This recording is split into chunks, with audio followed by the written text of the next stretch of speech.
Mega ఫ్యామిలీలో కేవలం నెల రోజుల వ్యవధిలో ఒక అద్భుతం జరిగింది. ఈ అద్భుతం మెగా ఫ్యామిలీకి మాత్రమే కాదు, యావత్తు తెలుగు జాతికి కూడా గర్వ కారణమైన విషయం అని చెప్పవచ్చు. వివరాల్లోకి వెళితే, చిరంజీవి గారి పేరు గిన్నెస్ బుక్ ఆఫ్ వరల్డ్ రికార్డ్స్లోకి ఎంటర్ అయిన విషయం తెలిసిందే. ఆయన 156 సినిమాలకు గాను 537 సాంగ్స్లో 24,000 డాన్స్ మూవ్స్ చేసినందుకు గాను గిన్నెస్ బుక్ వారు ఈ అపూర్వ గౌరవాన్ని చిరంజీవి గారికి ఇచ్చారు. ఈ నెల 22న హైదరాబాద్లో జరిగిన ఈవెంట్లో బాలీవుడ్ సూపర్ స్టార్ అమీర్ ఖాన్ మరియు గిన్నెస్ బుక్ అఫీషియల్స్ చిరంజీవి గారికి సర్టిఫికేట్ ప్రదానం చేశారు. కాగా చిరంజీవి గారితో వర్క్ చేసిన దర్శకులు, నిర్మాతలు పలువురు ఈ ఈవెంట్కు హాజరయ్యారు. ఇకపోతే సరిగ్గా నెల రోజుల క్రితం కూడా ఒక అద్భుతం జరిగిన విషయం ప్రజలందరికీ గుర్తుండే ఉంటుంది.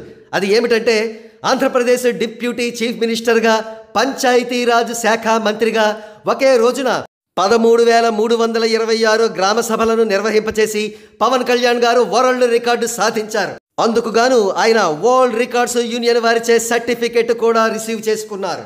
ఈ విధంగా అటు సినీ రంగంలో చిరంజీవి గారు, ఇటు రాజకీయ రంగంలో పవన్ కళ్యాణ్ గారు తిరుగులేని వరల్డ్ రికార్డులు సృష్టించడం పట్ల యావత్తు తెలుగు జాతి పులకించిపోతోంది, వారికి శుభాకాంక్షలు అందజేస్తోంది.